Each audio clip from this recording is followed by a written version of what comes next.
It can vary from race to race, but you should never bank on being able to get in the water for your warm-up, whether it's a pool swim or an open water swim. And sometimes the water might be so cold in an open water swim that you don't actually want to get wet beforehand anyway. However, that doesn't mean that you just rock up to the race start without any kind of warm-up. So today we're going to be covering an option you can do on the dry land. Even if you can't physically get in the water and do your swimming warm-up, you can still replicate the effects of one on dry land. The idea is you want to get your heart rate raised, your blood flowing, and you want to get your muscles nice and warm and relaxed. And this is obviously ideal before a race, but you can also use it before a training session, so you're then ready to optimise the time that you do actually have in the water. Well, I think it's time we went and got warmed up. Right, first things, you need to get your heart rate up and that blood pumping. So jogging on the spot, doing some air boxing, skipping are all great ways to do this. And it is a bit of a fine balance because you want to make sure that you don't wear yourself out, but you also need to be warm and ready to swim. Now let's move on to arm swings. These are great for just getting your shoulders mobile and warmed up. Do them while still jogging on the spot or at least moving your legs so you do keep your heart rate up and your blood flowing. And for these, it's very much a matter of working out which of these exercises works for you and also how many you want to do on each side. So we're going to give you a nice option. We're going to start off with single arm swings. So one arm just by your side. You can really concentrate on using your whole body, rotating to get some nice forward movement and then rotate it into backwards. And if you're feeling really coordinated, you can actually do the one forward, one backwards, which is an exercise I like. Really helps with getting a bit of mobility in at the trunk as well.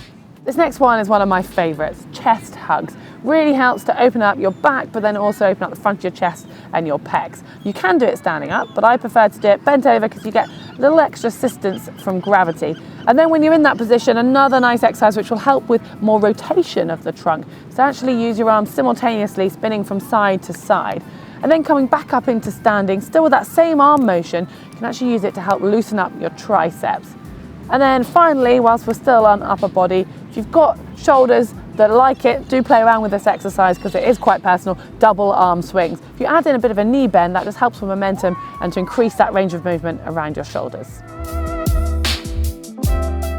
Once you're feeling nice and loose and you've got the blood flowing, you can start to concentrate on activating those swimming specific muscles. And this is where the band comes in handy. Now, we've got lots of options of exercises here, and I wouldn't suggest doing all of them before a race because you could start to fatigue a little, but try them out in training and work out which exercises suit you.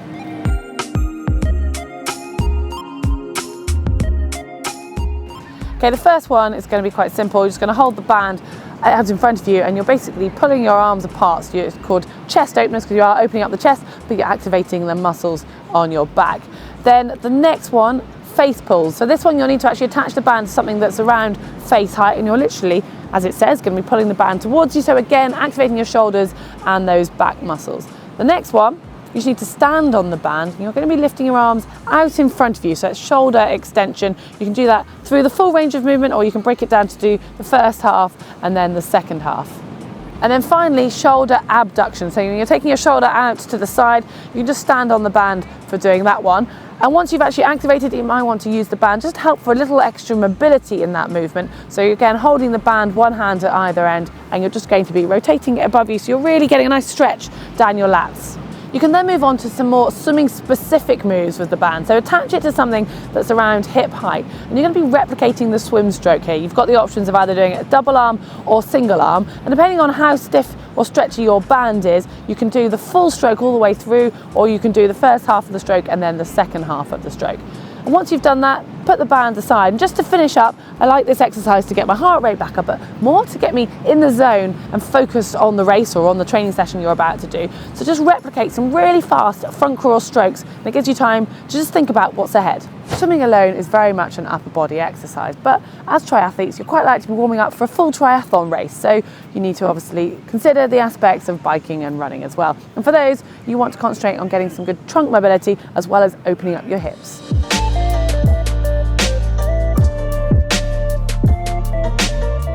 First exercise is leg swings. So you're going to start by going forwards and backwards in this plane of movement. So you're going to be really stretching your hip flexors and then obviously going across your body. So you'll be opening up the abductors as well. So do those on both legs. Hold on to something if you need to for stability so you can really concentrate on getting that range of movement. And it's also great because it helps keeping the blood flowing by making them nice and dynamic.